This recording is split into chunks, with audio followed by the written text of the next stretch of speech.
Practice set 1.4 first example पहा.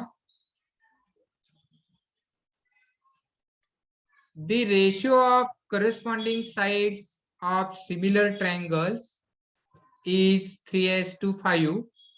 Then find the ratio of their areas. तर या example मध्ये आपल्याला इथे रेशो कोणता दिलेला आहे ते आपल्याला समजलं पाहिजे. करस्पॉन्डिंग साइडचा रेशो दिलेला आहे आणि आपल्याला त्या ट्रायंगलच्या एरियाचा रेशो आपल्याला शोधायचा आहे.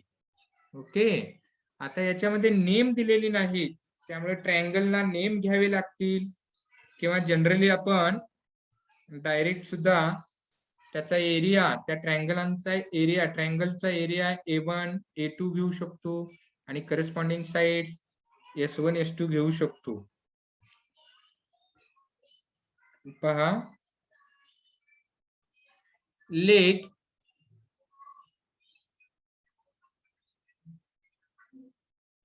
the areas of two similar triangles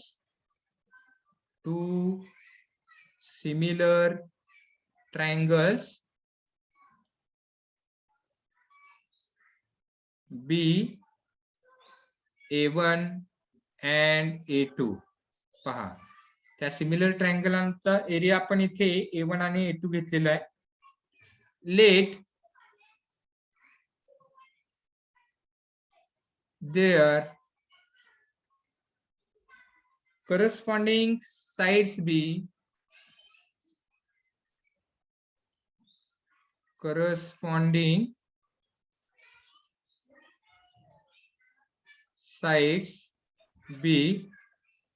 S1 and S2 respectively. पहा, तर इथे टू ट्रायंगल्स आहेत, त्यांचा एरिया, सिमिलर ट्रायंगलचा एरिया A1 आणि A2 घेतलेला आहे, मानलेला आहे, आणि त्यांचा करस्पॉन्डिंग साइड्स S1 आणि S2 घेतलेले आहे, हे लक्षात घ्या. मग आता इथे आपल्याला दिलेला पार्ट कोणता आहे पहा, इथे sides ratio of corresponding sides असं म्हटलेलं आहे 3:5. म्हणजे तिथे S1 S2 is equal to 3:5. Given हे आपल्याला दिलेले आहे. आता हाच रेशो आपण असाही लिहू शकतो, S1 upon S2 is equal to 3/5. आता ते जे ट्रायंगल आहेत तर ते ट्रायंगल सिमिलर आहेत. Given two triangles are similar. Given two triangles are similar. तर ट्रायंगल सिमिलर आहेत आणि म्हणून theorem of areas of similar triangle इथे यूज करू शकतो आपण. म्हणजेच त्यांचा एरियाचा रेशो हा त्यांच्या करस्पॉन्डिंग साइडच्या स्क्वेअरच्या प्रपोर्शन मध्ये असतो, आणि म्हणून आपण इथे लिहिताना A1 upon A2 is equal to corresponding साइडच्या स्क्वेअरच्या प्रपोर्शन मध्ये घ्यायचा आहे, म्हणजेच S1 square upon S2 square. आता इथे व्हॅल्यू ठेवायची आहे, मात्र इथे व्हॅल्यू कशी आहे पहा, S1 अपॉन S2 ची व्हॅल्यू आहे, डायरेक्ट इथे आपण ठेवू शकत नाही, त्यामुळे हा स्क्वेअर जो आहे तो कॉमन घ्यायचा आहे. कसा पहा, therefore A1 upon A2 is equal to S1 upon S2 bracket square घेतलेला इथे आपण. त्याचा का घेतला तर S1 अपॉन S2 ची व्हॅल्यू माहिती आहे, S1 square upon S2 square ची व्हॅल्यू नाही आहे इथे, आणि म्हणून हे असं कॉमन मध्ये स्क्वेअर लिहायचं आहे आणि मग इथे व्हॅल्यू ठेवायची आहे. A1 upon A2 is equal to ratio दिलेला आहे इथे आपण घेतलेला आहे, रेशो जो आहे तो 3/5 आहे. 3/5 आणि त्याचा ब्रॅकेट स्क्वेअर येणार, त्याचा bracket square. And therefore A1/A2 is equal to 3 चा स्क्वेअर 9 आणि 5 चा स्क्वेअर 25. आणि मग लास्टला आन्सर लिहायचा आहे the ratio of the areas of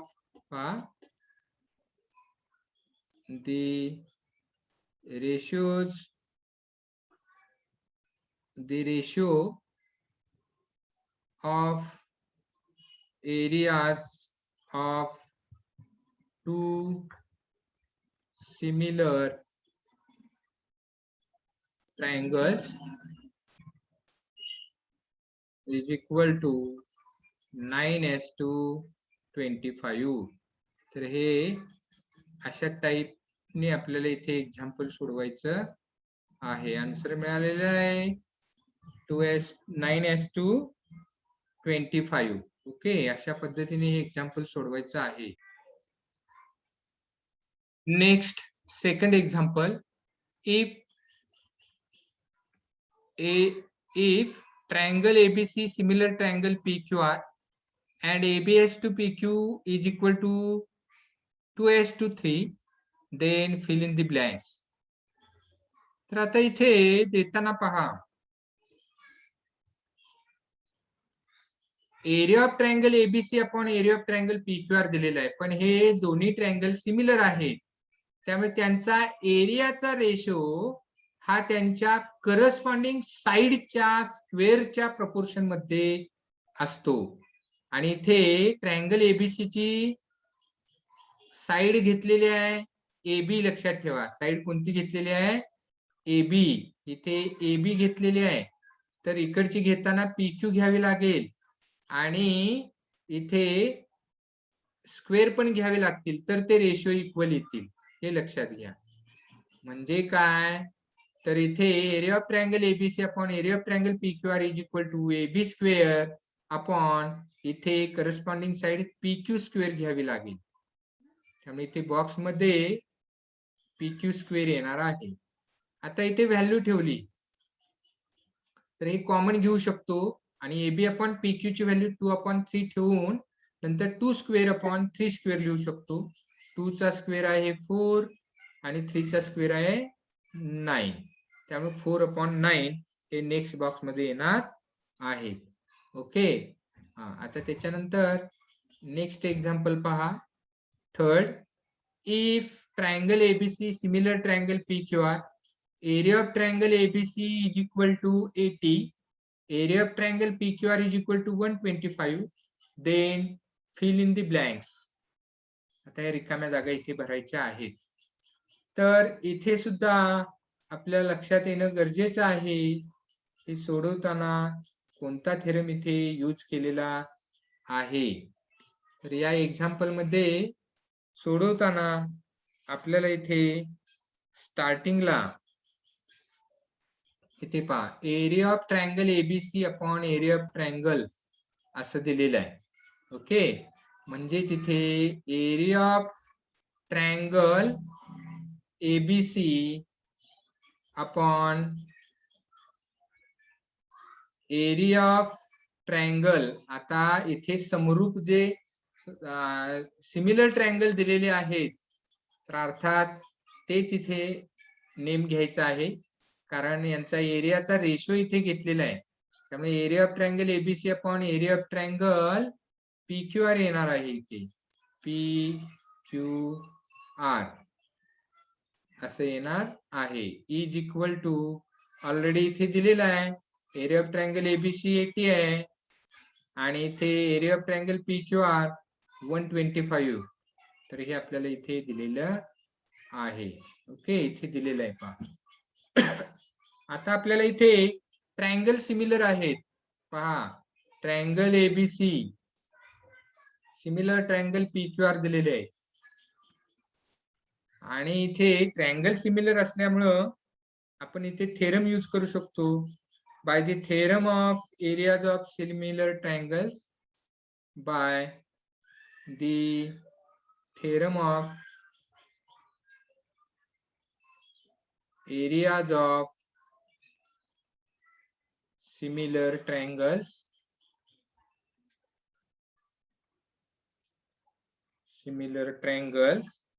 इथे पहा area of triangle ABC upon area of triangle PQR is equal to, इथे घेताना मी आता इथे करस्पॉन्डिंग साइडच्या स्क्वेअरच्या प्रपोर्शन मध्ये घेणार आहे. मात्र करस्पॉन्डिंग साइड्स घेताना AB अपॉन PQ घेणार आहे, कारण त्याची व्हॅल्यू काढायची आहे. म्हणून AB अपॉन PQ, म्हणून इथे AB square upon PQ square येणार आहे, अपॉन PQ स्क्वेअर येणार आहे. आणि मग आपल्याला आता इथे व्हॅल्यू ठेवायची आहे. इथली पहा, इथे जी व्हॅल्यू आहे तर ही व्हॅल्यू आपल्याला ठेवायची आहे. पुढे पहा, ही व्हॅल्यू इथे 80/125 आहे, ती इथे ठेवायची आहे. काय मिळेल पहा आपल्याला, 80. Therefore 80/125 is equal to AB square upon PQ square. ही बाजू आहे तशी लिहिली, याची व्हॅल्यू ठेवलेली आहे. आता इथे आपल्याला सिम्प्लिफाय करायचं आहे. आता सिम्प्लिफाय करत असताना कसं सिम्प्लिफाय करायचं आहे पहा, 5 ने डिवाइड करायचं आहे. 5 1 जा 5 आणि 5 6 जा 30. इथे 5 2 जा 10 आणि 5 5 जा 25. 16/25 येणार. म्हणजेच इथे आपल्याला AB square, therefore AB square upon PQ square is equal to 16/25 मिळाली. 16/25. आणि मग आता इथे आपल्याला स्क्वेअर रूट्स घ्यायचे आहेत. Taking square roots of both the sides मिळेल आपल्याला AB अपॉन PQ इज इक्वल टू 16चं स्क्वेअर रूट 4, 25चं 5. त्यामुळे आपल्याला इथे AB अपॉन PQ 4/5 मिळणार आहे. तर हे एक्झाम्पल आपल्याला अशा पद्धतीने सोडवायचं आहे. ओके, इथे आपण वरती फक्त बॉक्स मध्ये आपल्याला व्हॅल्यू लिहायची आहे. अर्थातच आता इथे तुमच्या लक्षात आलं असेल, इथे एरिया ऑफ ट्रायंगल PQR येणार आहे आणि इथे AB अपॉन PQ 4/5 येणार आहे. Okay, next example 4th. Triangle LMN similar triangle PQR. 9 into area of triangle PQR is equal to 16 into area of triangle element. If QR is equal to 20, then find MN. तर आता इथे relation दिलेले आहे, दोन्ही triangle similar दिलेले आहेत. इथे relation दिलेलं आहे, तर याच्या आधारे आपल्याला त्या ट्रायंगलच्या एरियाचा रेशो आपल्याला फाइंड आउट करता येतो. हे आपल्या लक्षात येणं गरजेचं आहे. म्हणजेच इथे स्टार्ट करत असताना सुरुवातीला मी इथे पहा, स्टार्टिंग करताना इथे रिलेशन लिहून घेतोय. 9 into area of triangle PQR is equal to 16 into area of triangle LMN. आता इथे आपण हे आपल्याला एरिया ऑफ ट्रायंगल जे आहे तर ते एका साइडला घ्यायचे आहेत. कसे पहा, तर आता इथे LMN सिमिलर PQR दिलेला आहे, तर हे एरिया ऑफ ट्रायंगल PQR जो आहे हा पहा इथे, जस्ट अ मिनिट. हा, तर ही व्हॅल्यू आपल्याला इकडे घ्यायची आहे, इकडे डिवाइड होईल ती. आणि ही जी 16 व्हॅल्यू आहे इथे, ती आपण या साइडला घ्यायची आहे, इकडे ती डिवाइड होईल, हे लक्षात घ्या. आणि मग आपल्याला काय मिळेल पहा, देअरफॉर इकडे 16 आहेत ते इकडे घ्या, म्हणजे 9/16 is equal to area of triangle LMN upon इथे area of triangle P Q R इकडे डिवाइड घ्यायचे.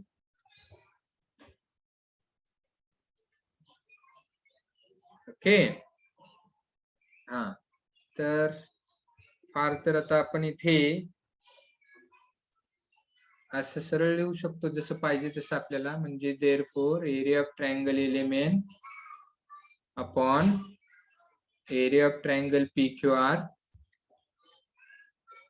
Area of triangle P Q R is equal to 9/16. 9/16 त्याचा यूज होणार आहे पुढे, म्हणून याला नंबर 1 दिलेला आहे. आता आपण हे दोन्ही ट्रायंगल सिमिलर दिलेले आहेत. Triangle LMN similar triangle P Q R दिलेलं आहे, हे आपल्याला दिलेलं आहे. आणि सिमिलर ट्रायंगल जर असतील तर त्यांच्या एरियाचा रेशो हा त्यांच्या करस्पॉन्डिंग साइडच्या स्क्वेअरच्या प्रपोर्शन मध्ये आपण घेऊ शकतो, हे लक्षात घ्या. Therefore by the theorem of areas of similar triangles, by the theorem of areas of two similar triangles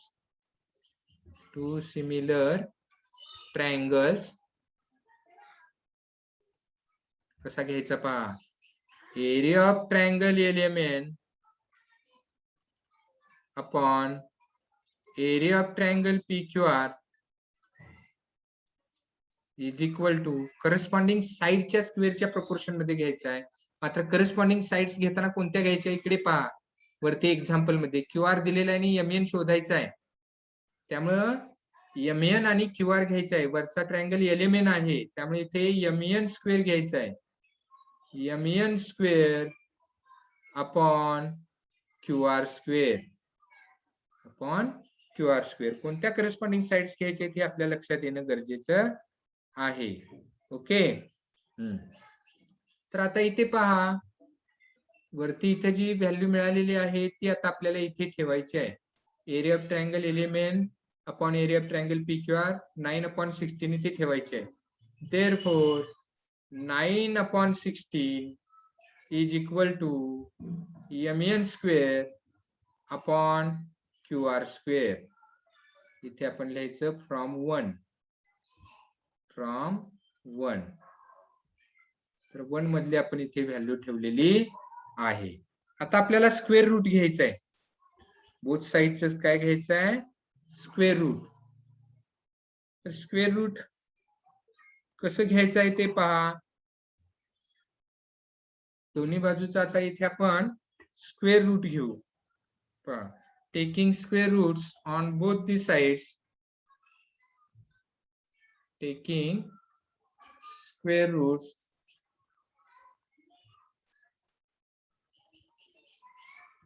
of both the sides. हा, इथे पहा इकडची बाजू इकडे घेतोय. MN square upon Q R स्क्वेअरचं स्क्वेअर रूट काय येणार पहा, MN upon Q R is equal to इकडे 9चं स्क्वेअर रूट 3 अपॉन 16चं स्क्वेअर रूट 4. आता इथे क्यू आर ची व्हॅल्यू ठेवायची. इथे पहा एक्झाम्पल मध्ये दिलेली आहे. Q R is equal to 20 दिलेली आहे, ती व्हॅल्यू ठेवा. Therefore MN upon 20 is equal to 3/4. 3/4. आता हे 20 इकडे घ्या, इंटू होतील. Therefore MN is equal to 3/4 into 20. 3/4 into 20. आणि मग आता इथे सिम्प्लिफाय करायचं आहे. इथे 4 1 जा 4 आणि 4 5 जा 20. and therefore mn is equal to 3 into 5 होणार म्हणजेच 15 येईल. तर इथे आपल्याला mn ची व्हॅल्यू मिळालेली आहे. mn is equal to 15. तर हे एक्झाम्पल आपल्याला अशा पद्धतीने सोडवायचं आहे.